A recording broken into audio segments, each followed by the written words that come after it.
Of course. I just text McAfee. Of course, Indiana tampered with the freeze. It started early and often. People are starting to tell the truth. Indiana tampered with Darian Devries. Why am I not surprised?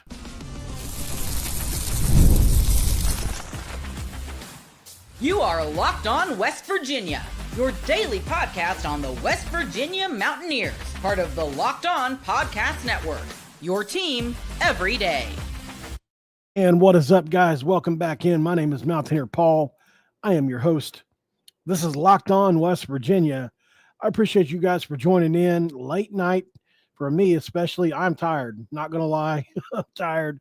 I don't know if we'll see how long we stick at this tonight. We'll do at least 20 minutes or something like that. But definitely want to talk about this and just point out a couple things and see where it goes from there. Brought to you by Game Time, by the way.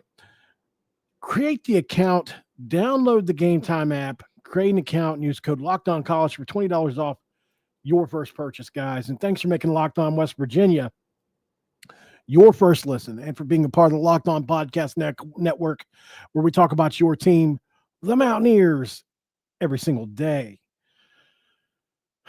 So obviously Pat McAfee brought it up, the anonymous X account user that said Darian Devries was going to be the Hoosiers head coach before anybody else did. And of course it could just be a shot in the dark. We know that.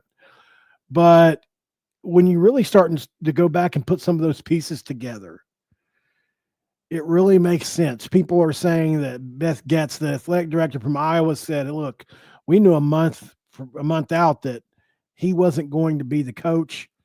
And so it makes you wonder why the Iowa smokescreen came in so hard, right? Was it to divert from Indiana? I think it was. I truly do believe that it was to divert from Indiana. And to be honest with you, I'm not shocked. I'm not. And Dakich had a couple other things to say. I'm going to play them just really quick. I don't want to go too long because I don't know if I'll get hit with a copyright, but here, check this out. Mostly after IU got its ass kicked by Illinois a couple months ago.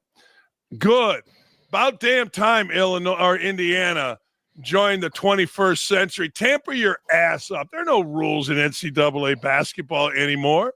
I've always said this. If I'm the athletic director. So, and he goes on to talk more about it. It's not a secret.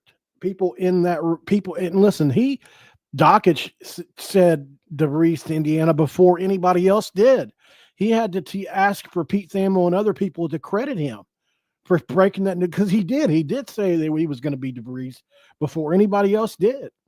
Dakich coached at Indiana, right? He knows people there. Yes. Is he a basket case sometimes? Sure. Does he say crazy things sometimes? Sure. But he and Pat McAfee are really close, guys, like very close. And to be honest, I believe him. I do believe him. I don't know if it goes back as far as the Bahamas or not. That would be a hard pill for me to swallow. But I'll say this. Could it explain the second half performance of this basketball team of the season? Just ask yourself the question, why did it look so different? Sure, teams got more intel on Javon Small, but it's like, do you really need 17 games of intel to tell you that? Like, why was West Virginia so much better up into Iowa State, and then after that it just got progressively worse as the season winded down? It makes you wonder. I don't think they threw any games. I don't think they weren't coaching or anything like that. But there's a saying in the Bible, you can't serve two masters, right? You'll love one and hate the other. And who knows how often they were in contact with each other. And it makes you wonder. I wonder if he wondered himself if the Iowa job or the Indiana job was possibly slipping out of his fingertips by the way this team was performing in the second half of the season. It's a worthy conversation to have. It really is. It's a worthy conversation to have. The Colorado game, the way our team performed in that game, and look, I get it. Players have to play well, but coaches, and especially at the college level, get more and less out of players based on how they motivate and coach them and prepare them, right? It's not the NFL exactly. So in the NFL, guys are coming to play either way for the paycheck. In college, even though they're getting paid, it's not necessarily the same deal. Like Ben McCollum, I was watching an interview with him the other day. He said he absolutely will not bring drama guys into his program. You guys ever met somebody that is very, what I call like a kind of manic? They're up one day, they're down the next. One day they're pinching everybody. They're running around going crazy on people, like, in high school or wherever you may have been in life. And then the next day you pinch them and they're like, God, man, I'm reading this book, or God, man, I'm on this phone, or whatever. It's like, those kind of people that are up and down, up and down, up and down.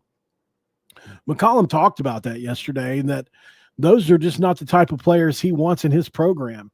And I completely agree with that. Hopefully we get them guys up through and out of here, because I'm just done with it, man. I'm tired of this.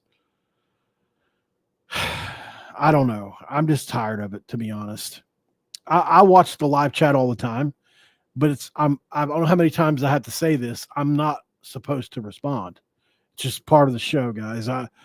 If it was my show like it used to be, then I would have more involvement in the chat. But at the end of the day, it's proven the YouTube algorithm, different things like that. It hurts it. It does. I got people listening on podcasts. You got to understand that too. So it breaks them out of the immersion. Whenever I'm reading a comment on YouTube, the people listening on podcasts can't see that, right? So they can't see the question always. And sometimes I don't always remember to read it. So while I would love to interact more with the chat, and I am planning on finding out, like, obviously I have to record a show a day, sometimes more. I do more than I'm supposed to do, like per whatever our base rules are locked on. And I've been meaning to ask if I record, let's say I do 2 a day, just to make sure, can I have a third show where I just involve myself with the chat and stuff? Because it is something that I miss. I miss talking to you guys more and stuff like that. So, but yeah, so I found this to be really interesting though, with Dakich basically throwing it out there saying, look, because there's no way to punish Darian Devries or Indiana for this, right? Like there's no recourse. There's no rule really that says the coaches can, I mean, there is, but there's no rule enforced, I should say, that says if a coach is tampered with, who's going to enforce it? I would love to know. It's just not going to happen. So I look back at the season and I just 100% Colorado. I 100% believe the Colorado outcome was the result of DeVries not being 100% locked in. 100%. You can't convince me otherwise. And I think leading up to the last few games of the year, I think you could make that argument. This team was bad. Like we were 13-10 over the last 23 games. I mean, that's not good. And it's one of the biggest arguments the committee used against West Virginia, not to put them in the NCAA tournament. So it's a frustrating thing, guys. I was against this. I'm not going to lie. I was against this when it first came out as a topic that Darian DeVries was talking to Indiana for months ahead of time. Now, guys, I actually think it's true, and maybe I'm nutty cuckoo bananas. I don't know, but there's so many things that make sense when you really allow yourself to just take the blinders off and look at it for what it is. I know for sure that Tucker was hurt, but I also, like I said the other day, he could have played. They chose not to play him. And Mike Casazza actually which I knew about it way before, obviously, which is why I said it. Mike Casazza wrote an article, not an article, but an update on their site. I think it was yesterday or this morning, maybe this morning, that basically said exactly what I told you guys 2 days ago, 3 days ago, whatever it was. And I told you even before that Tucker they were waiting on that extra year of eligibility. And had that been granted, he was going to play. That's the fact. Just telling you. And I'll tell you what the official diagnosis is on his shoulder. There's no reason for me to hold it back now on the other side of the break.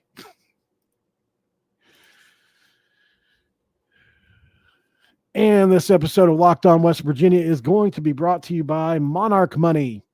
Guys, did you know Monarch Money is one of those places where if you ever check your bank account and wonder, where did all my money go? Well, between dining out, online shopping, I eat DoorDash too much, and entertainment, it's easy to lose track. That's where Monarch Money comes in, your personal CFO, giving you full visibility and control over your finances. Monarch Money isn't just a budgeting app. There are plenty of those out there. It's a complete financial command center. You can track all your accounts, investments, and spending in one convenient place. So you just stop managing your money and start building your wealth. Pretty easy. The all-in-one convenience of Monarch Money is pretty simple. Instead of juggling multiple apps, you can use Monarch Money to check your finances, track spending, and even plan long-term goals. The easy collaboration with Monarch Money means that managing money with your partner is smoother than ever. You can track and share personal accounts, set goals, and stay on the same page without the stress. Take control of your finances today with Monarch Money and use code LOCKEDONCollege at monarchmoney.com for 50% off your first year. That's monarchmoney.com, code LOCKEDONCollege for half off your first year. And what would I be without my friends over at Game Time, guys? Imagine watching your favorite team live, feeling the energy of the crowd, and witnessing unforgettable moments. Well, there's nothing like the experiencing a big game in person. Getting tickets should not be stressful. That's where Game Time comes in, making it easier than ever to grab last-minute seats at unbeatable prices. Game Time Picks makes curation easier to find the better value for sports tickets, concerts, comedy, theater, etc.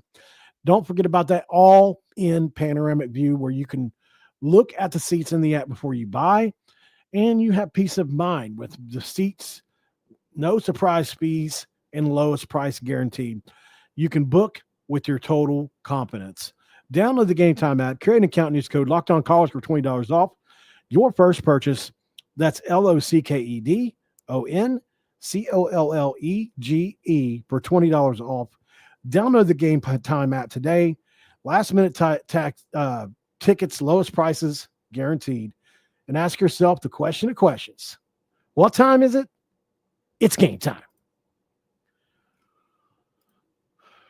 In segment 2, I need to do badly. Somebody was yelling at me, or I saw before the show started, no do this late. Unfortunately, that's just not going to happen. I see that Drake is up big on Missouri, which is not exactly the best case scenario for us. We don't need, number one, we don't need Ben McCollum to raise his profile anymore. So Villanova, Cubs looking for him, or Texas. Number two, we have the advantage of the timeline right now. And unfortunately, we're just not going to, the way things have gone the last 72 hours, we might as well go ahead and just admit that he's going to probably win, and we're going to have to wait for the next game, right? It just is what it is, guys, So doesn't mean they can't go ahead and have an agreement, but portal's about to open. Timeline is just crappy for us, y'all. It really is. Okay, so I told you guys, I teased you guys into this segment with Tucker DeVries' shoulder injury, and I don't know what's been holding me back from talking about it. Obviously, when that was all happening, I was in contact with people within his family, and, we talked about the possibility of him coming back and why he wasn't playing. And they mentioned that extra year of eligibility. And when that went away, It got pushed back, I think, till April or June or somewhere in there. I think it got pushed back till April 1st and then June later. And that was just, both those dates were bad. So that's when I found out why he hadn't been playing, but why he could play. He could have played. It was tendonitis, guys. That's the diagnosis that I was told. Tendonitis. Said that the structure within the shoulder wasn't completely sound, that the muscles within the shoulder weren't completely supporting whatever the structure was there. I don't know the exact terms, but you guys know tendonitis. It's something that athletes get in joints and different joints and things. So that's what I was told. So I take that with what you will. I don't know, what that means exactly for him going forward. I don't wish anything bad on him, but I just think that I've held that in for a while, and it feels good to kind of get it out because I was loyal to them, and trying to get them to text me over the last you think you make friends with people. I guess I'm naive like that. I thought that I had made some friends with him and his family, and I went to bat for them. You guys know that when this news first happened, I didn't jump all over them like a lot of people did, because I thought they were my friends and I was trying to get their side before I did that. And I haven't gotten a text from any of them, whenever Tucker needed his $2,000, I got a bunch of texts then, whether that had to do with addresses, phone numbers, where to send this, where to send that. Well, they sure as heck didn't mind texting me then, but when it's over something I needed, no response, right? And I did that because I was told Tucker took a discount to come to West, because it's to help his dad in the university. And I greatly appreciated that. And Coos too. Coos is involved as well. We both got together and came up with some money. So, he deserved it at the time. I really feel like he deserved it. I guess I'm just a little bit upset that nobody would respond to me, man, and just let me know, like, how come you didn't say bye to those kids, right? They could have even told me not to say anything, and I would have kept it to myself, but at least I would have knew. And I was willing to go to bat for him. One of the only people with the platform in the West Virginia media that was willing to do that. And even me, they just said, screw you, we're moved on. So, and all the things that they had shared with me over the course of the time, I never shared any of it, very, very little of it. And it's just frustrating, man. It really is, So you think you make friends with people. It is what it is, I guess. Oh, well. Sometimes you get played, right? That's right. I got played. It's fine. I was okay with, like, the money didn't matter at all. It was crowdfunded money. It's not like it was my personal money. But I set the limit where it was 30 minutes. You do 30 minutes on a show and you get that's pretty good payout, right? So anyway, we're getting off track here. And, I just want to say too, the reason it makes me the maddest is, was this team going to make a deep run in March? I don't know.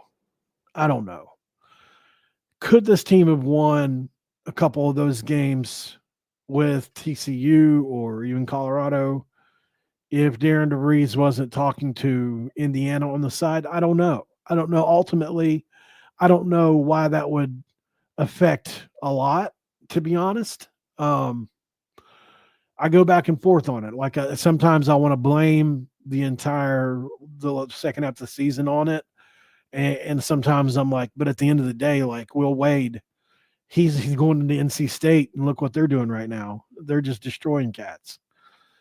But there's the difference between Will Wade and Darian Devries, and that's Will Wade is totally honest, totally upfront, no secrets. And Darian Devries, you couldn't even figure out injuries right? Like our injuries, like even the ones that were, done and over with, we couldn't, he wouldn't share. Everything was a big secret all the time. Nobody knows, well, outside of some of the media, maybe some of the insiders and some of you guys that are really into message boards know what happened to Stone. And let's be frank here. It was bad. It was bad. I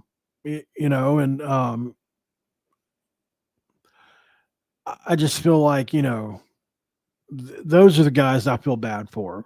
If you were really talking to them that far back, those are the guys that I feel for, and it's just, man, it's a bad look too for our university guys. And we're not a stepping stone job. Somebody's going to come in here and win again. Hopefully it's the next coach. Let's go to break, come back, and we'll put a bow on this one. Stick around, guys. This is Locked On West Virginia. And this episode of Locked On West Virginia also going to be brought to you by 5 Hour Energy. Daylight savings snuck up on us again, and if you're feeling like that lost hour of sleep is getting you, well, 5 Hour Energy does have your back. The extra sunshine means more time for fun, but sometimes you need a little boost to power through. Whether you're staying up late watching the NCAA tournament like right now, squeezing in a round of golf after work like maybe tomorrow, or just trying to keep up with your busy day, 5 Hour Energy gives you that quick, refreshing pick-me-up whenever you need it. The basketball madness is the reason I stay up late these days, watching all the tournament action, and 5 Hour Energy does help keep me up the next day. On-the-go convenience is also a great reason to have 5 Hour Energy in your house. Whether I'm at home, game, or traveling, 5 Hour Energy makes it easy to grab and go and keeps me feeling super refreshed. Head to 5hourenergy.com to find over 15 flavors to choose from, including watermelon, blue raspberry, and peach mango. You can even build your own 12-pack or 24-pack and have it delivered right to your door. Do you need one now? Well, grab a 5 Hour Energy at your local grocery or convenience store, because they're everywhere. Stock up today and stay energized, fam. Do not forget to say you love 5 Hour Energy, baby, because we do. All right, guys, as we venture into segment 3, this is going to be a free-for-all segment, I think. It's football. We lost a 4-star wide receiver, Jaleel Hall. If you guys didn't know, requested his papers to be his gosh, man, I lost my train of thought on what it is. His letter of intent has been, the university has basically said, okay, we'll let you out of this, because they didn't have to. It's past a certain point. I guess they didn't have to. And then, we've lost, I think, 2 of the 3 4-star guys. Maybe all 3 4-star guys have decommitted outside of, I don't think Hawthorne has yet. Been waiting to see on that. But unfortunately, 2 of the other 3 have. So that is Kevin Odie and the other kid from California. So we've lost 2 guys in the recruiting realm. With basketball, I imagine they're heading to Indiana, but I can't for sure say that, because Chester Frazier, and maybe when a new coach comes in, they can get those guys recommitted. But for now, West Virginia basketball is definitely in limbo as we wait to see just who the Mountaineers will play next. And as we look on, Drake in a lopsided battle right now, the last I checked, beating Missouri by double digits, up on them most of the game. Ben McCollum addressed this right before the game tipped off today and said, some of those rumors have been around 6, 7, or 8 years. And it's just the nature of having level of success. It's kind of a gift and a curse, I guess. I've tried over the years, and you learn not to have a divided heart, to focus everything on the team you have. That's what I'll continue to do, is focus all my attention on this team. That's what I did for 7 or 8 years at Northwest Missouri State. And eventually we made the move to Drake. That's what I'll continue to do here. I haven't taken 6 jobs at this point, even though social media says I probably have. Though this NCAA tournament is a great accomplishment, and this is a great team. I just refuse to have a divided heart in regards to that. So, he ain't saying nothing. Basically, is what that comes down to, and I don't blame him. Like Will Wade is a different breed. He's like a Deion Sanders. He's like a Lane Kiffin. He's gonna say what's on his mind, and some people are like that, or a Mike Leach.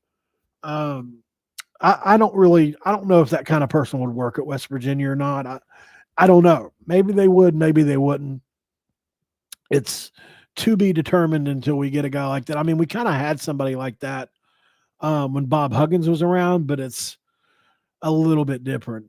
So Drake is up 47-39 with 9 minutes to go in that game. So there's plenty of time for anything to happen there. Hate to root against them, but man, we need Drake to lose this game, guys, just so we can figure out what's next, right? Maybe it's not, McCollum, and maybe it's going to be somebody else, but I would love to know. And we would know pretty soon by tomorrow, I would say, whether or not he was going to be the guy, because it would leak out somewhere. I would find out, and I would let you know, like, okay, this is what people are saying. He's eyeing Iowa, or he's coming to West Virginia, or he's still deciding. But we don't have those answers yet, and this game will determine that. So as soon as I get off here, I'm going to watch the end of that game, so we'll know what's what. If you haven't watched this beginning of this episode, I played a clip from Dan Dakich where he talked about and basically openly admitted that Indiana was indeed tampering and did tamper with Darian Devries, calling it, finally, they've always been doing this. And, it just ran all through me, like, and Pat McAfee, obviously, the reason McAfee's on the thumbnail is because it stemmed from him talking about it. And he was responding to McAfee on his show, and actually texted Pat McAfee